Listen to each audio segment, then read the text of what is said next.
Somos muchos y somos uno. Y en la Metro celebramos que sean parte del pasado esos años de jugar en el closet, de inventar excusas. Voy a la pieza a estudiar. Y romper récords en silencio. Gamers de Chile y el mundo, dejemos atrás los pudores. Gritemos sin miedo al superar una etapa. Compartamos con el multiverso el placer orgásmico del triunfo y la sed por más en la derrota.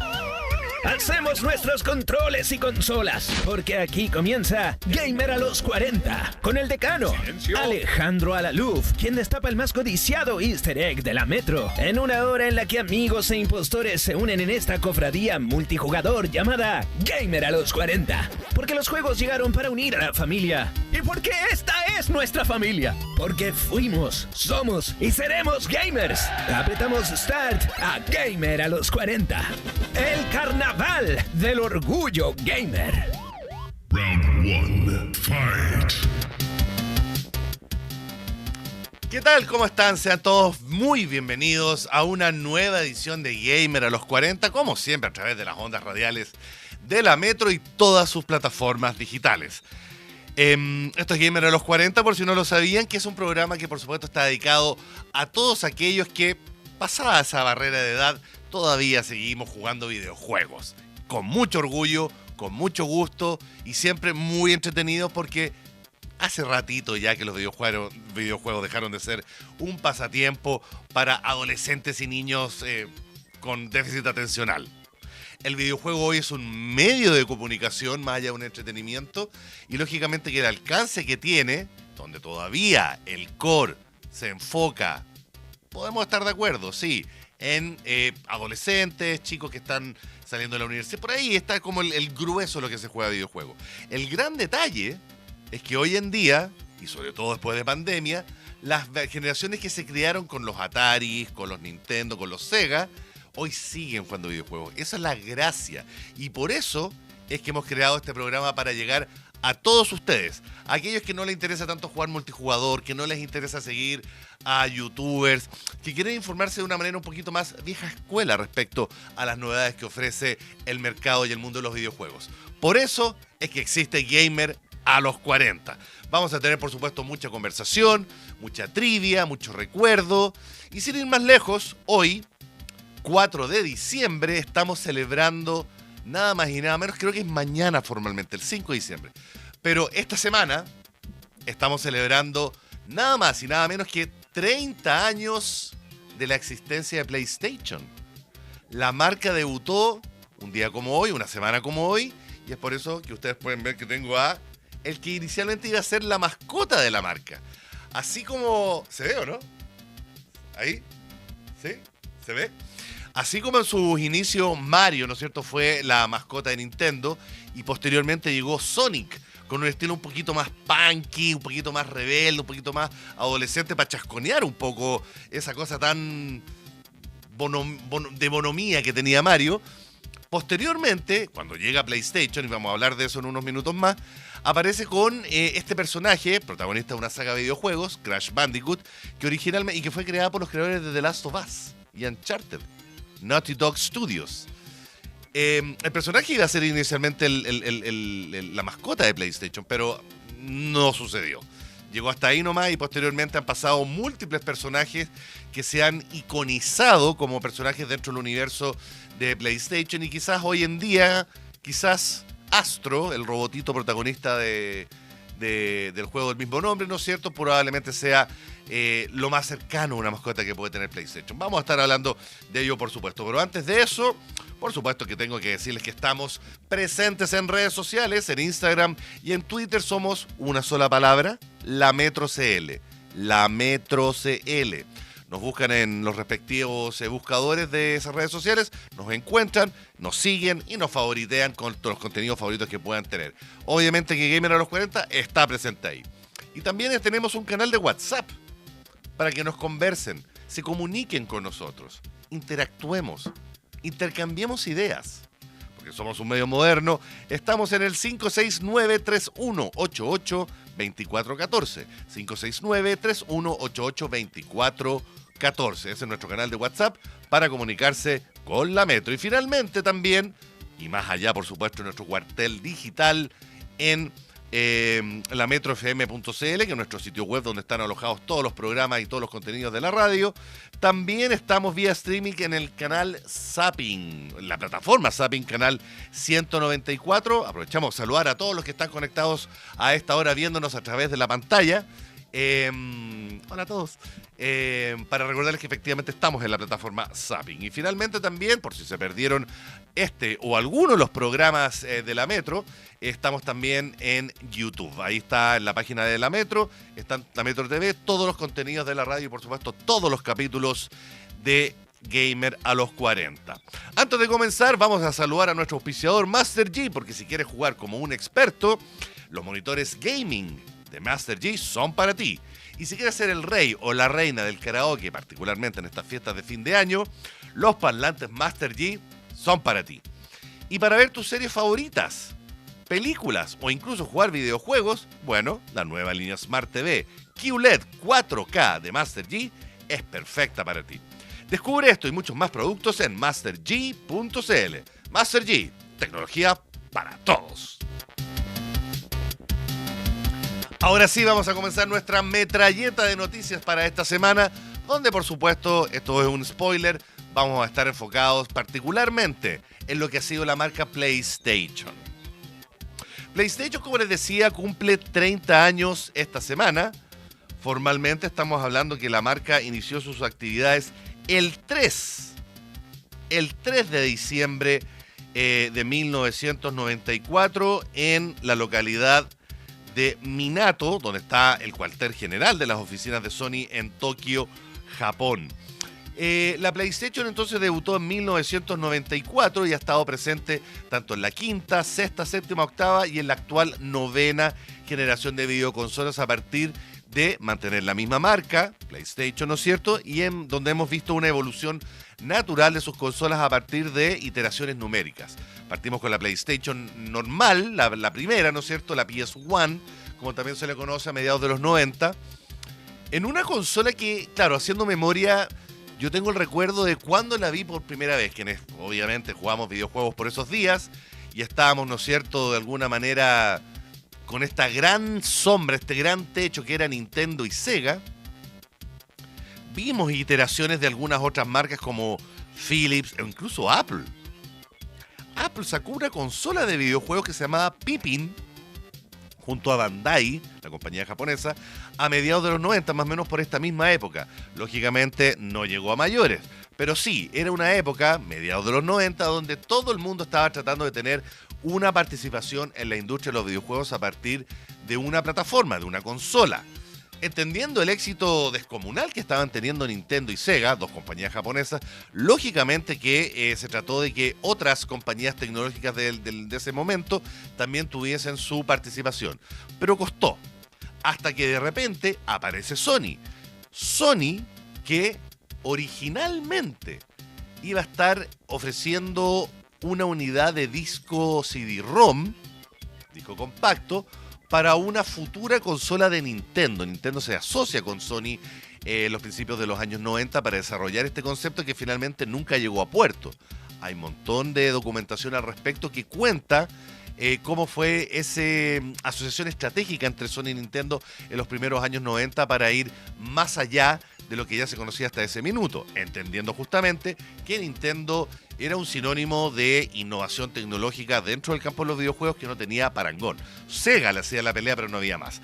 De repente, Sony decide que hagamos nuestra propia división interactiva de entretenimiento. Era la época en donde Sony se ampliaba, ¿no es cierto? Ya tenía estudios de cine, tenía estudios de otros tipos de servicios y productos más allá de gadgets.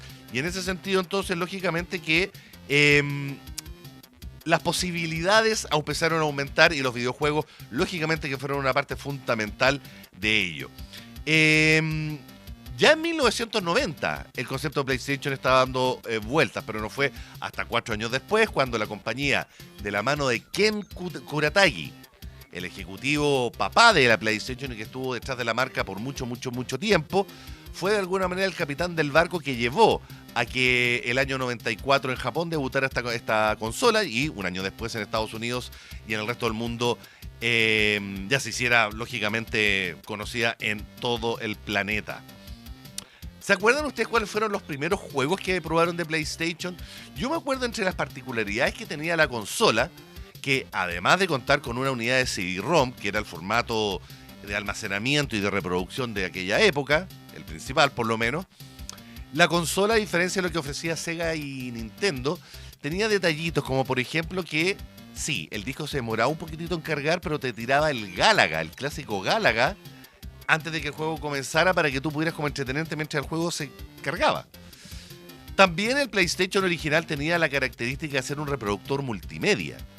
En una época en donde el concepto de multimedia empezó a hacerse partícipe, ¿no es cierto?, de todas las casas, de todo el mundo, uno quería tener una unidad, un gadget, algo que se enchufara a la corriente, que pudiese reproducir no solamente música, sino que ojalá también películas, ojalá otro tipo de contenido y ojalá también videojuegos. Entonces cuando aparece una consola de videojuegos que es capaz de reproducir música, con visualizaciones, con un player bien bonito y todo, estamos hablando del año 94, 95, lógicamente que fue una gran adición a lo que eran los nuevos aparatos electrónicos de la época. Ahora, lo interesante fue que justamente la primera PlayStation, ¿no es cierto?, que compitió con la Sega CD, con la 3DO de Panasonic, con la CDI de Philips, con la Neo Geo, particularmente en el mercado norteamericano y europeo, fue Sony la que finalmente le pegó el palo al gato. Estamos hablando de una consola que, más allá de los títulos que sacó en esa primera etapa, fue una consola que entregó experiencias de videojuegos que pocas veces se habían visto en aquel entonces. Juegos mucho más avanzados, con mejoras gráficas, que tenía el backup de Sony detrás. Entonces, lógicamente que la primera PlayStation, en donde yo diría que probablemente el juego que me golpeó la cabeza fue el Grand Theft Auto 3, que por primera vez lo vi en una PlayStation en el Persa Bio Bio. En un galpón del Persa Bio Bio, me acuerdo que fui con un amigo, todavía estaba en la universidad o saliendo de la universidad, y fuimos a comprar juegos, y de repente vemos en acción esta consola de la cual solo habíamos escuchado hablar o leído, y estaba en funcionamiento. Y lo mejor de todo era que el juego en cuestión que estaba siendo demostrado era el Grand Theft Auto 3, que creo debe haber sido el primer juego 3D que yo vi en acción, con una estética y unos gráficos que realmente parecían de nueva generación. De nuevo, 1995. Entonces, claro, el Grand Theft Auto, que hasta ese momento era un juego que uno veía desde la vista cenital. Los dos primeros GTA eran de vista cenital. Uno veía la cabeza de los monitos, veía los techos de los autos y el mapa era como si uno lo viera desde el cielo. El Grand Theft Auto 3, antes del Vice City, antes del San Andreas y todo lo que vino posteriormente, fue el primer juego de Rockstar basado en esta franquicia, que integró los juegos 3D, y yo lo vi en una PlayStation y dije, debo tener esta consola porque realmente estamos frente a algo que no se había visto anteriormente. Entre los distintos detalles que podemos mencionar, hay montones, respecto a la PlayStation, quienes tengan PlayStation hoy en día y la prendan, se van a dar cuenta que la consola va a tener un cambio de look muy rico, muy nostálgico, que tiene que ver justamente con esta celebración de 30 años. La esperanza, según los ejecutivos de Sony, según la propia declaración de la compañía, es que era traer un nuevo tipo, una nueva forma de entretenimiento a través del living de la casa, de una manera que permitiese a los usuarios de todo el mundo entretenerse con entretenimiento interactivo de otro nivel. Entonces tenemos que la PlayStation, con su unidad justamente de CD-ROM, fue pionera en entregar experiencias de videojuegos poligonales en 3D. El resto de las compañías se sumó rápidamente, pero fue Nintendo la que empujó primero todo lo que tenía que ver con la primera gráfica 3D. ¿Se acuerdan de los Virtua Fighter y todos esos juegos poligonales de la época? Fue Sony quien empujó a eso. Se formó Sony Interactive Entertainment, ¿no es cierto? Un estudio que de alguna manera comenzó a comandar las decisiones respecto a la PlayStation. Y claro, no pasó mucho hasta que posteriormente, ya entrando los 2000, aparece la PlayStation 2, que cambia también su unidad de almacenamiento a los DVD. Necesitaba más capacidad, ¿no es cierto?, esta nueva máquina. Y hoy por hoy tenemos que la PlayStation 2 es probablemente, bueno, de hecho en términos de venta, es la consola de videojuegos más vendida de toda la historia, con 160 millones de copias desde su lanzamiento hace por ahí casi 25 años ya. ¿Quiénes no jugamos a la PlayStation 2? Yo creo que todos, incluso los más jóvenes, han pasado por último por un emulador de PlayStation. Hoy en PC, emuladores de PlayStation 2 hay por montones. Pero yo diría que por esos días y de la mano con lo que fue la transición hacia la PlayStation 3, por ahí por el 2007, 2008, cuando también hubo un cambio de televisores. Recordemos que en ese minuto, hasta ese momento, la forma de reproducir los videojuegos tenía que ver con televisores análogos, de tubo de rayos catódicos, con poto, como se les conocía en aquel entonces. No existían todavía las pantallas planas, ni en monitores ni en televisores. Entonces la resolución, la gráfica que uno veía en aquel entonces, era lo que hoy se conoce como de 480S, que es la denominación estándar de resolución que tiene Standard Definition, por eso SD. Pero cuando ocurre el cambio de televisores, ¿no es cierto?, con los televisores de plasma, los primeros LCD por ahí por fines de la primera década de los 2000, pasamos a lo que hoy se conoce comúnmente como Full HD, los 1080p, ¿no es cierto?, de líneas. Hasta antes de ese momento, claro, los juegos eran bastante más apretados, podríamos decir, visualmente mucho menos atractivos. Y la gracia también de, entre otros temas que tuvo la PlayStation 2, fue su ubicuidad. Todo el mundo tenía una PlayStation 2. Era una consola que bajó rápidamente de precio, más allá de los distintos modelos que fueron saliendo dentro de su ciclo. Pero principalmente, yo creo que nadie puede negar la cantidad de títulos disponibles que hubo para la PlayStation 2. Ya sea de manera legal o, como era en aquel entonces, de manera alternativa. No creo que tenga que dar mayores detalles al respecto para recordar cómo muchos de nosotros, me incluyo, pasamos, ¿no es cierto?, por una época en donde tuvimos que acceder a videojuegos alternativos a través de un Case Logic, ¿no es cierto?, donde uno iba rellenándolo con distintos discos. Esa época de PlayStation 2 donde hubo más de 1000 títulos disponibles entre importaciones, remakes y títulos con distintas ediciones. Efectivamente fueron más de 1000 títulos lo que tuvo la biblioteca de PlayStation 2. De ahí, por supuesto, vino el PlayStation 3, ¿no es cierto?, que para mi gusto fue una consola donde yo tuve una pequeña pausa con la marca en ese entonces. La Play 3 siempre la encontré una consola muy chancha, de alguna manera, y encontraba que la Xbox 360 funcionaba mucho mejor. Entonces ahí como que me cambié, tenía las dos, por supuesto, pero aparte la PlayStation 3 se demoró mucho en llegar a Chile. Y cuando llegó a Chile, costaba carísima. La primera tienda que se atrevió a traer de manera particular las primeras unidades de PlayStation 3 a Chile, si mal no recuerdo, fueron en el año 2007, el segundo semestre de 2007, hacia la Navidad, por esta época, y fue una gran tienda que trajo, me acuerdo, la PlayStation 3 a un valor cercano a los 900.000 pesos, cercano al $1.000.000, para ser más específico. Unidades que se vendieron de inmediato, pero que de alguna manera trastocó un poco el mercado de las consolas de videojuegos en aquel entonces. Y de ahí, en Chile, se vivió una época muy dorada de lo que fue PlayStation en Chile, porque la marca, que funcionaba de manera paralela a Sony y sus distintos productos, los equipos de música, televisores, fotografía, PlayStation funcionaba con una marca aparte. Chile tuvo un brand manager y un equipo de marketing que se dedicó a la venta y comercialización de PlayStation en Chile por varios años. Yo los conocí a todos los que estuvieron en ese cargo, algunos de los cuales mantengo incluso amistad. Pero lamentablemente PlayStation como marca en Chile no duró tanto como nos habría gustado. De nuevo, fue una época dorada donde tuve muchas invitaciones a eventos, ferias también. Fui varias veces a la E3 gracias a Sony y PlayStation acá en Chile. Pero claro, pasó que en algún minuto la compañía dejó de estar presente en Latinoamérica y en nuestro país incluido. Y ahí comenzó a ser una marca global que, claro, hoy es lo que conocemos sobre la marca en términos de presencia local. ¿Se echa de menos? Sí, se echa de menos. Siempre es rico tener a la marca de una manera más cercana.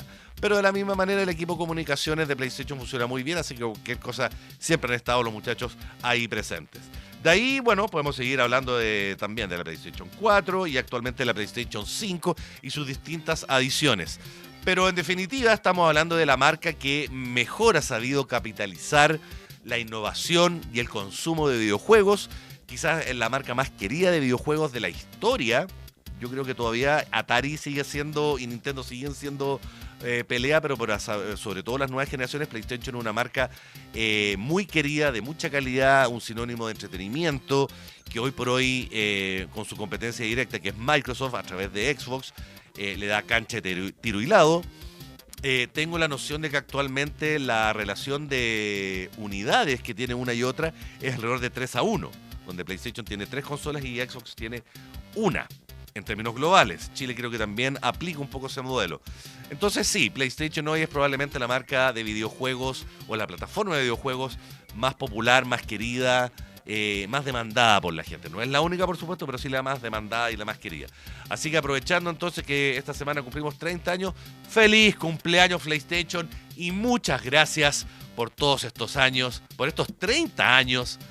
Pensar que uno lo vio nacer, ¿eh? 30 años de que uno vio nacer a la marca. Entregándonos videojuegos de gran calidad.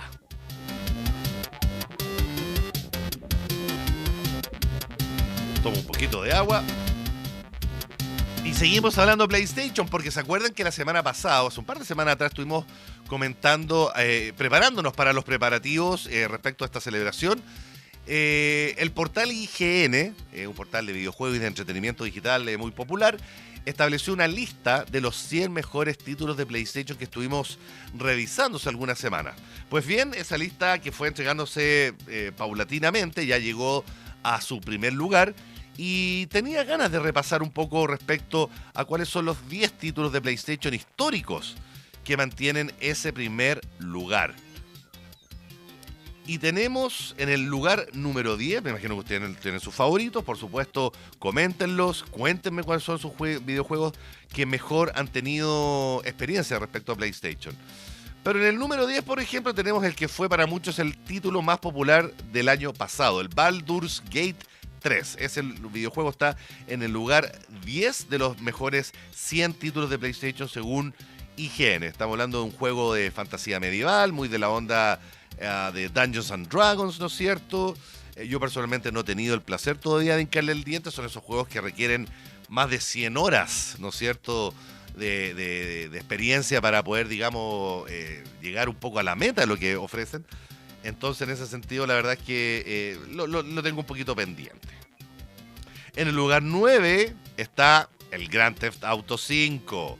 El videojuego más exitoso de todos los tiempos, al menos en términos de ventas, está en el lugar 9. Yo pensé que iba a estar un poquito más arriba. Claro, quizás no es un juego exclusivo, pero sí es un juego que todavía sigue siendo muy jugado y mientras tanto estamos a la espera del Grand Theft Auto 6, que debiese llegar a las tiendas durante el próximo año. Siempre es bueno, por supuesto, estar recordando juegos como como el GTA V, que más allá de que haya salido en distintas generaciones, ¿no es cierto? El juego originalmente debutó ¿hace cuánto ya? 5, 6, 7 años atrás. Entonces han pasado distintas generaciones por el GTA, pero sigue manteniéndose como un juego muy popular, sobre todo a partir de su plataforma online, que es el GTA Online. En el lugar número 8, el Uncharted 2, el Among Thieves, que entre el 2 y el 3, pero a mi gusto están como mis favoritos. Toda la saga me gustan, ¿verdad? Pero este fue el juego que pegó el puñetazo. El primer Uncharted fue un muy buen juego, pero no causó tanto impacto como sí lo hizo el Uncharted 2. Porque siempre de la mano de Naughty Dog, ¿no es cierto?, el estudio dirigido por Neil Druckmann, la historia y las aventuras de Nathan Drake llegaron a otro, no sé, a otro nivel épico de aventuras cinematográficas sobre todo.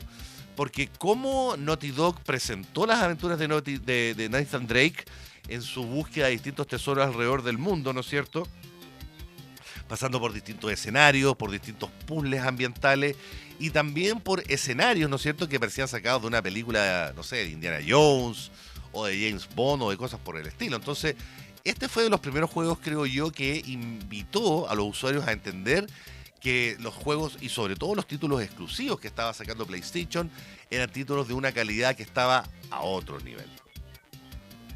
Séptimo lugar, el Red Dead Redemption 2, para muchos el mejor videojuego también de la historia, un western, probablemente el mejor videojuego basado en este escenario hecho ever, también hecho por la factoría Rockstar, los mismos creadores del GTA.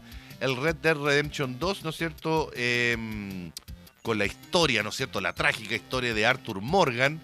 Es un juego que todavía a mucha gente le gusta mucho por su realismo, por su historia, sobre todo por ese final que tiene que, bueno, no vamos a hacer spoilers, pero tiene un final, digamos, muy memorable. Es un juego que invita a tener múltiples actividades con unos mapas preciosos también. Un juego que todavía no pasa de moda y está en el séptimo lugar de los juegos más populares de PlayStation. En el sexto lugar, el Final Fantasy VII, el original. En quinto lugar tenemos el Last of Us, ¿no es cierto? Otro juego exclusivo de la marca, ¿no es cierto? Que ha pasado a ser una muy exitosa serie de televisión, que ya está preparándose su nueva temporada. También creado y diseñado por la gente de Naughty Dog, y que tiene una historia, ¿no es cierto?, post-apocalíptica que a mí personalmente, en sus dos versiones, la 1 y la 2, me ha volado la cabeza. Last of Us en el quinto lugar. En el cuarto lugar, un juego que no sé si mucha gente se va a acordar, pero que está disponible en PlayStation Plus. Quienes estén suscritos al servicio de suscripción de PlayStation lo pueden encontrar ahí. Estamos hablando del Shadow of the Colossus, un juego hecho en Japón, que tiene la particularidad de ser un juego donde te enfrentas directamente a bosses, a jefes. No pasas por derrotar a mandos medios y cosas por el estilo.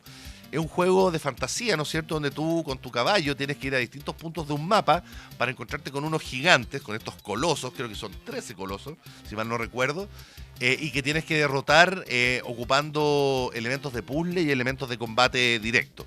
Es un juego ultra original que en su minuto ya fue, digamos, elogiado como uno de los mejores de su momento. Estamos hablando de un juego que salió, si mal no recuerdo, el año 2005 para la PlayStation 2. Y que hoy sigue siendo uno de los juegos más queridos y más venerados de PlayStation de toda su historia. Shadow of the Colossus, un juego que si no lo han jugado, bien vale la pena que le hinquen el diente.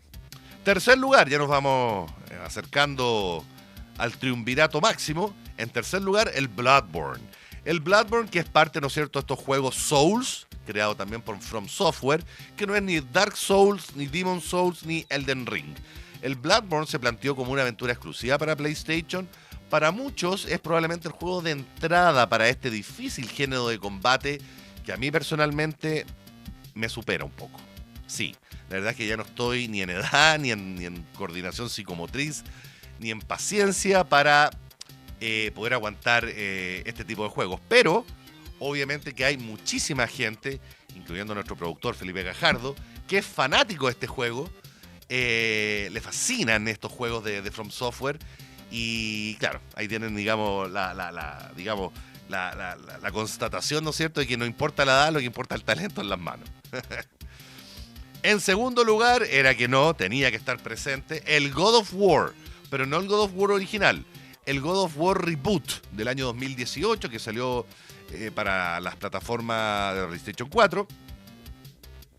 Creado por Santa Mónica Studios, ¿no es cierto? Un juego exclusivo PlayStation y que reinventó la historia de Kratos, ¿no es cierto? Como este tipo mal genio, esta especie como de semidios, ¿no es cierto? Que cae en gracia respecto a lo que es el Olimpo de dioses griegos, ¿no es cierto? Y que busca su venganza, una venganza muy violenta, muy sangrienta, ¿no es cierto? Muy para adultos, ¿no es cierto? Y que en este reboot del 2018 cambió un poco las reglas del juego, introdujo a Atreus, ¿no es cierto? Que es el hijo de Kratos, en una dinámica padre-hijo que muy pocas veces se ha visto en un videojuego, que a mí personalmente me emocionó mucho, porque fue el año que nació mi hijo, el 2018, entonces como que me sentí muy identificado, en una aventura extraordinaria de mundo abierto, que tiene su secuela, por supuesto, y que le hizo justicia justamente a los que habíamos jugado el juego original, o la trilogía de juegos originales de God of War en las consolas anteriores, particularmente PlayStation 2 y PlayStation 3. Así que en segundo lugar, el God of War 2018. Y en primer lugar, sorpresa, no lo voy a negar. En primer lugar, un juego de Hideo Kojima. Probablemente un juego que también se asocia mucho a PlayStation, porque fue un juego exclusivo en su minuto, que es el Metal Gear Solid, que tuvo su primera aventura el año 1998, pero por ahí por la PlayStation 3 se hizo más popular.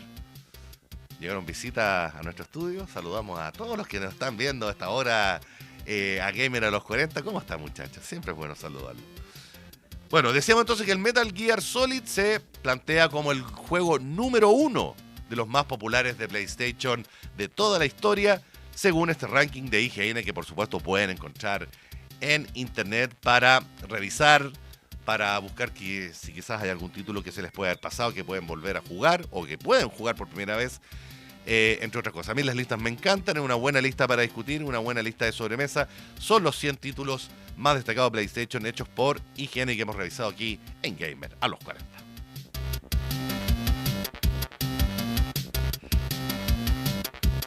Vamos a cambiar de plataforma porque ahora nos vamos a ir a la Xbox. Hay que darle cabida también a la competencia. Son 30 años de PlayStation, pero la Xbox no le ha hecho nada de mal tampoco. Más allá que no esté ganando en esta generación en particular. La noticia, en todo caso, no tiene que ver con la consola, sino que tiene que ver con un periférico. Un periférico que en algún momento se planteó como quizás el más innovador que se había introducido en los videojuegos de las últimas décadas. ¿Se acuerdan cuando los sensores de movimiento estuvieron de moda hace un par de generaciones? ¿Se acuerdan particularmente cuando Kinect estuvo de moda para la Xbox? Kinect, de alguna manera, para quienes no lo recuerden, se colgó del éxito que tuvo particularmente el Wiimote, que era el control inalámbrico sensible al movimiento que presentó en ese momento la Nintendo Wii. Para mi gusto, todavía la consola más popular que ha tenido Nintendo, más allá que la Switch haya superado en venta. Ahí empezó toda la moda de los controles inalámbricos sensibles al movimiento. Mismo PlayStation introdujo el PS Move o el PS Move, que era este control que podía ser modificable, que podía ser introducido en, por ejemplo, controles que tenían forma de armas y otro tipo, o de raquetas, etc. Y lo que hizo Xbox fue no hacer un control dedicado a los sensores de movimiento, sino que más bien una plataforma que se conectaba a la consola y que leía al usuario. Eso era Kinect, una máquina que efectivamente tenía una potencialidad tremenda. Si ustedes revisan demos o exploraciones de la época, estoy pensando en el demo Milo que presentó Peter Molyneux, el CEO de Lionhead Studios, los creadores del Fable, mostrando como las posibilidades de acción y de interacción que presentaba el Kinect, y que era una cuestión que, sumado, digamos, a las distintas presentaciones que se hicieron en distintas ferias, uno pensó que ahí estaba realmente el futuro. Y Kinect funcionó muy bien en un principio, tanto así que incluso la plataforma siguió existiendo en una versión 2.0 para la Xbox One, la anterior consola de Microsoft. Pero sin embargo, en el camino, Xbox se dio cuenta que parece que la gente no era tan fanática, no lo ocupaba tanto el sistema, así que lo dejó estar hasta que finalmente murió, se descontinuó, quedó abandonado a su suerte, y hoy pocos recuerdan los controles o las plataformas sensibles al movimiento. Y bueno, pues bien, la noticia es que justamente Xbox, o Kinect más bien, encontró un nuevo propósito en tiendas de departamentos, particularmente de Walmart. Lo interesante es que el nuevo uso que se le está dando, adaptado por supuesto a esta especie como de cámara que te lee el cuerpo, tiene que ver justamente con utilizarlo para, en este caso, tiendas, ¿no es cierto?, que puedan identificar a quiénes están entrando, quiénes son, y entregar montones de data visual que puede ser procesada y puede ser entregada a un computador central. De nuevo, Microsoft tiene descontinuado el Kinect, pero eso no quiere decir, y como sucede con muchas tecnologías y muchos gadgets que quedan de repente abandonados a su suerte, que posteriormente un nuevo actor los tome en consideración, los reinvente y los vuelva a utilizar, pero con otro fin. Es interesante considerar eso. Y en ese sentido, Walmart y probablemente otras cadenas también de retail puedan utilizar este tipo de productos para darles una nueva vida. Así que todavía queda por ahí una Kinect. ¿Llegarán algunas Kinect, por ejemplo, al líder acá? Capaz, en una de esas. ¿Quién lo sabe? Y en el apartado de videojuegos que siguen siendo rehechos o remasterizados, en este caso remasterizados, podría haber sido rehecho.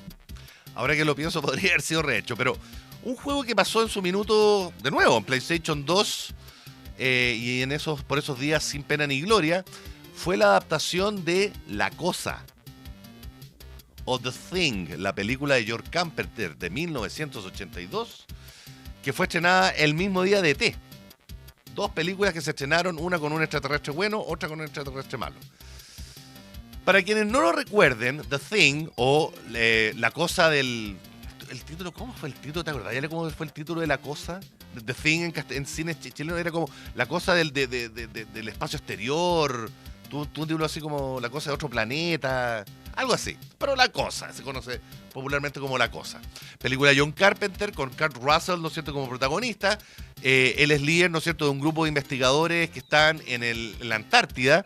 Y después de que un meteorito cae, ¿no es cierto?, con este extraterrestre que empieza a asimilar la forma de quien ataca, ¿no es cierto?, deja la crema en este espacio, rodeados de nieve, ¿no es cierto? Y bueno, no les voy a contar el final, pero estamos hablando de una película que con el tiempo se fue transformando en una película de culto y hoy por hoy es una de las películas de terror más queridas y más veneradas por todo el mundo, yo me incluyo.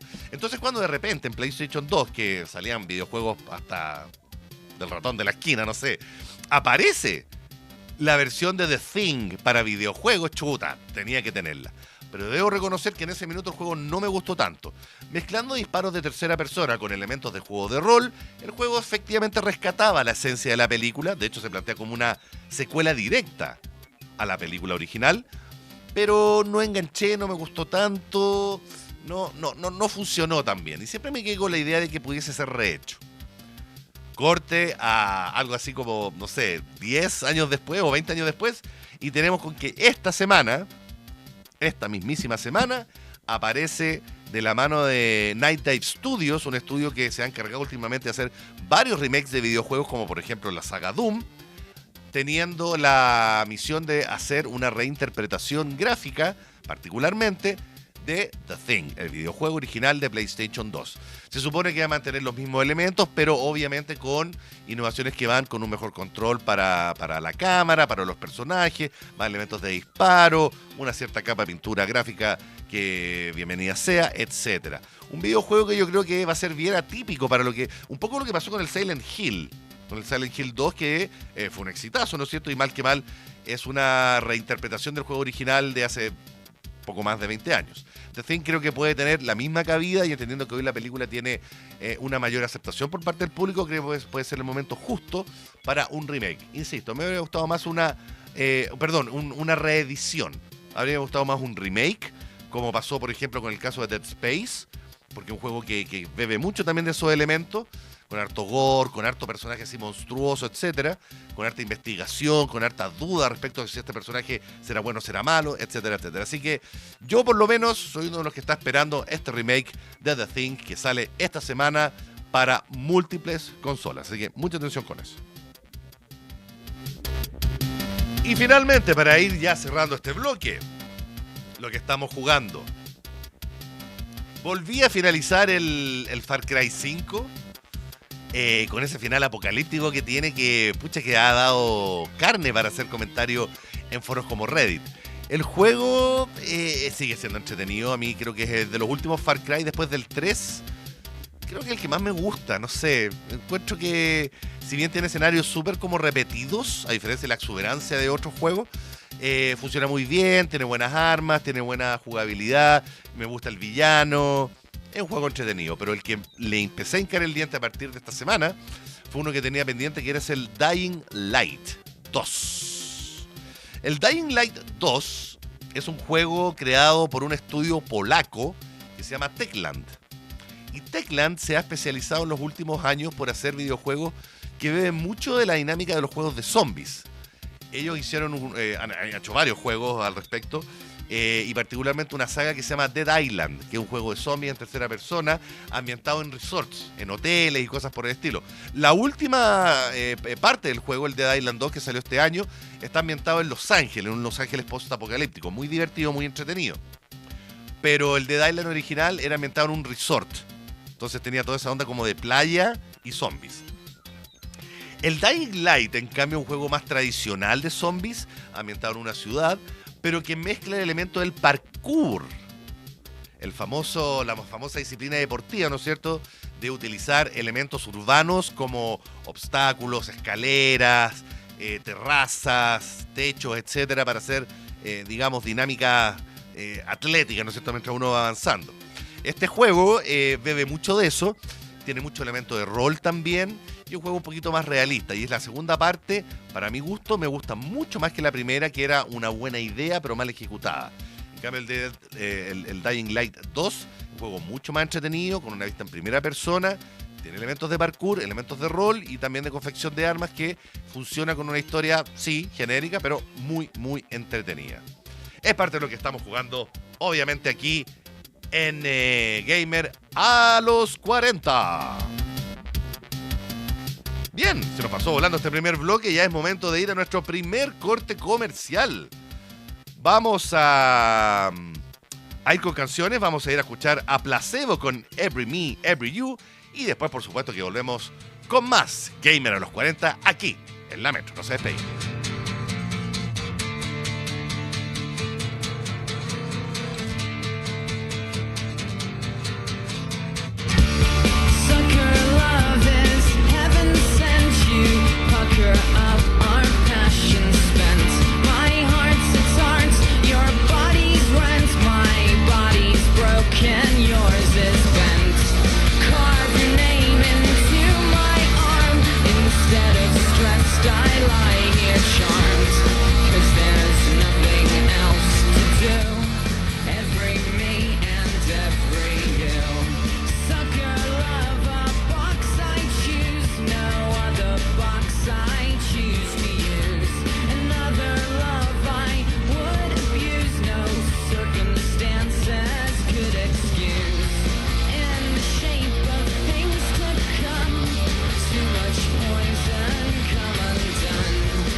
Estamos de vuelta en el Carnaval del Orgullo Gamer. Eso es Gamer a los 40, con el decano Alejandro Alaluf, aquí en la Metro. Round 2, fight. Bien, ya estamos de vuelta para este segundo bloque de Gamer a los 40, como siempre en la Metro. Y les tengo que recordar, muchachos, que si quieren ser un experto en videojuegos, los monitores gaming de Master G son para ti. Y si quieres ser el rey o la reina del karaoke, sobre todo ahora que se vienen las fiestas de fin de año, los parlantes Master G son especialmente para ti.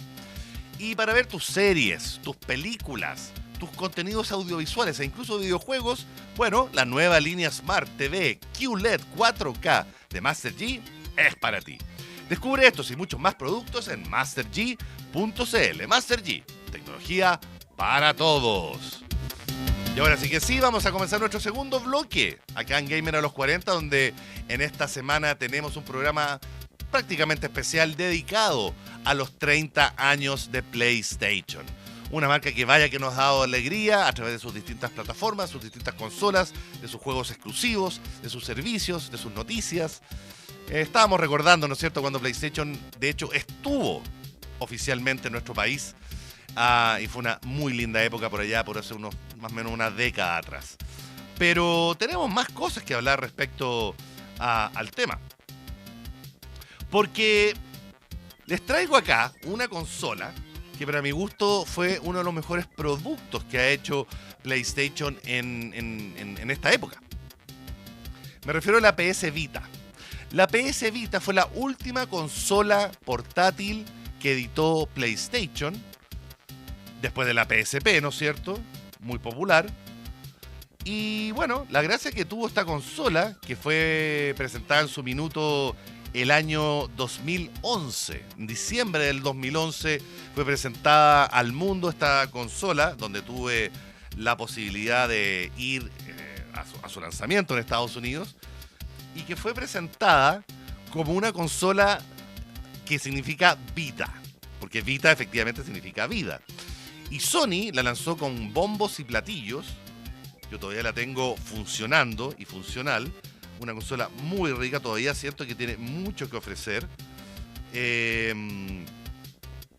Bueno, acá podemos ver, digamos, los que están conectados al canal Sabin pueden ver algunos detalles acá. De distintos juegos. La consola efectivamente salió al aire el año 2011 y con juegos como el Uncharted de Golden Abyss y otros títulos más, se transformó en probablemente la consola portátil más requerida al momento, en una época donde las consolas portátiles de aquel entonces, ¿no es cierto?, eran muy populares, particularmente las de Nintendo. Estamos hablando cuando recién se estaba empezando a masificar el uso de smartphones en el mundo, donde los videojuegos para teléfonos celulares todavía no tenían tanta carne, podríamos decir. Entonces las consolas portátiles, principalmente de Nintendo y de Sony, eran las que más daban que hablar. Y la Vita, que debutó el año 2011, se transformó en la última gran consola portátil de la compañía. Y tenía montones de distintas cosas.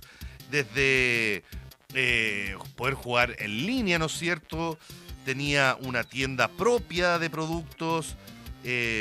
Una cantidad de juegos tremenda. Acá estoy viendo, no sé, desde Ratchet & Clank, Sly Cooper, el mismo Uncharted, juegos como FIFA también, Katamari, Spider-Man, juegos de Lego, en una consolita de una pantalla un poquito chiquitita. A mí se me hace un poco chiquitita, sí, pero que funciona muy bien y hasta el día de hoy sigue siendo muy útil. Si ustedes se fijan en distintos canales de YouTube y buscan PS Vita, van a ver que todavía la consola es muy requerida, es muy popular y todavía la gente la quiere mucho. Lo interesante entonces es considerar hacia dónde va PlayStation próximamente. Yo creo que PlayStation tiene la ventaja, justamente, no solamente en términos de ventas, sino que de liderar lo que puede ser la nueva ola de videojuegos, entendiendo la ubicuidad que se está teniendo hoy en día para acceder a cualquier título. Hoy, si uno quiere jugar videojuegos, la verdad es que puede acceder a ellos desde cualquier plataforma. Los juegos ahora son descargables, muchas veces son vía streaming, cosa que PlayStation de hecho ofrece. Si tienes una buena conectividad con tu PlayStation, puedes jugar vía streaming. De hecho, tiene este PlayStation Portal, que es esta pantallita, ¿no es cierto?, que se adapta a unos controles para poder jugar vía streaming desde la propia consola, entre otras alternativas. Pero creo yo que, por un lado, PlayStation tiene, PlayStation, compañía que por cierto este 2024 se reformó en cuanto a sus ejecutivos y sus líderes. Hoy hay dos CEOs distintos que están viendo la mitad de la compañía uno y la mitad la otra, digamos, a diferencia de lo que fue históricamente, donde había un solo jefe para PlayStation, ahora hay dos. Y si bien en ventas, insisto, sigue liderando, creo que PlayStation tiene todavía una tarea muy fuerte por delante que tiene que ver por cómo liderar el consumo de videojuegos de una manera que está empezando a cambiar. Porque de nuevo, con esta ubicuidad de videojuegos y la posibilidad de que los juegos se pueden acceder vía streaming, a través quizás de tu teléfono celular, a través de tu televisor, las consolas debiesen comenzar paulatinamente a desaparecer. No creo que sea algo que suceda esta generación o la siguiente, pero yo creo que de aquí a menos de una década, las consolas de videojuegos como intermediarios para ejecutar videojuegos van a empezar a desaparecer. Entonces creo que lo que se viene para PlayStation es muy positivo, creo que tiene una gran oportunidad. Y bueno, más allá de la parte técnica y de hardware, lógicamente que todo eso va a ir de la mano con que el hecho de que la marca también entregue títulos que sean de tan buena calidad y tan, no sé, tan inmersivos, tan que te cambien y te emocionen de alguna manera. Como lo han sido, por ejemplo, las sagas de The Last of Us o el God of War, el Days Gone o otros títulos más exclusivos. No solamente títulos exclusivos, pero de nuevo, otros títulos más. Queremos ver más títulos de PlayStation, tanto single player como multijugador. Personalmente me gustan más los single player, pero creo que hay mucho por hacer. Creo que a PlayStation todavía le queda mucho por delante. Así que, lamentablemente nos está pillando el tiempo. Comenzamos a despedir este programa. Se nos quedaron varias cosas en el tintero, ¿eh? Podríamos seguir hablando de PlayStation toda la tarde, en verdad. Bueno, uno que se crió con la marca. Así que muy feliz cumpleaños PlayStation, felices 30 años y ojalá que vengan muchísimos más. Con esto ya comenzamos a despedir esta edición especial de Gamer a los 40 dedicado a PlayStation y les vuelvo a mencionar también, sí, tenemos una última mención más que hacer, porque si quieres jugar como un experto, los monitores gaming de Master G son para ti, y si quieres ser un rey o reina del karaoke o del baile, los parlantes Master G son para ti. Y para ver tus series o películas favoritas, la nueva línea Smart TV QLED 4K es perfecta para ti. Descubre esto y muchos más productos en masterg.cl. Master G, tecnología para todos. Yo también comienzo a despedirme y los voy a dejar, por supuesto, con música. Tenemos programado canciones de Sweat y de Blur, mucho Britpop en lo que se viene a continuación. Así que no se despeguen de la sintonía de la Metro. Nosotros nos volvemos a encontrar, como siempre, la próxima semana en una nueva edición de Gamer a los 40. Que tengan una excelente semana, no se olviden de jugar y nos vemos.